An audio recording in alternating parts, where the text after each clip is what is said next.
மாசாணி அம்மன் வரலாறு பற்றிய பதிவு. சாதாரணமாக எல்லா அம்மன் ஆலயங்களிலும் அம்மன் அமர்ந்த கோலத்திலோ அல்லது நிமிர்ந்து நின்ற கோலத்திலோ பார்த்து இருப்பீர்கள். ஆனால் மாசாணி அம்மன் மட்டும் 17 அடி நீளத்தில் படுத்து அழகாக காட்சி தருகிறாள். மாசாணி அம்மனுக்கு மயான அம்மன் என்ற மற்றொரு பெயரும் உண்டு. இராமாயண காலத்தில் கெளசிக மன்னராக இருந்து ரிஷியாக மாறிய விஸ்வாமித்திரர் தவம் செய்து பல வரங்களைப் பெற்றவர்.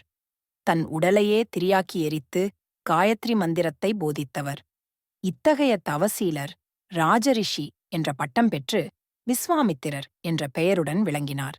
இவர் ஒருமுறை மலையில் தவம் கணக செய்து கொண்டிருந்த போது தாடகை என்ற இராட்சசி அவரது தவத்திற்கு இடையூறு செய்தாள். தாடகை விரதம் இருந்து பல வரங்களையும் படைபலத்தையும் பெற்றவள்.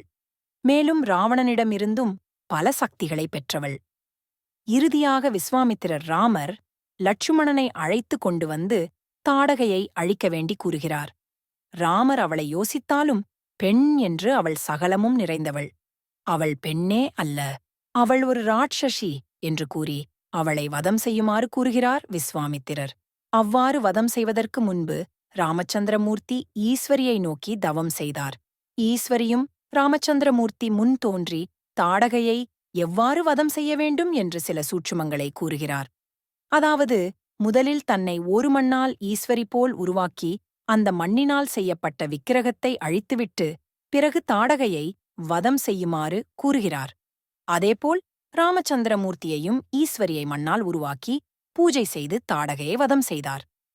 பின்பு மண்ணால் செய்த ஈஸ்வரியை அழிக்க முற்படும்போது ஈஸ்வரி தோன்றி அதை அழிக்க வேண்டாம், அது அங்கேயே இருக்கட்டும் என்று கூறுகிறார். அவ்வாறு உருவானதுதான் மாசாணியம்மன். மற்றும் வேறொரு பதிவில் பார்ப்போம். நன்றி, வணக்கம்.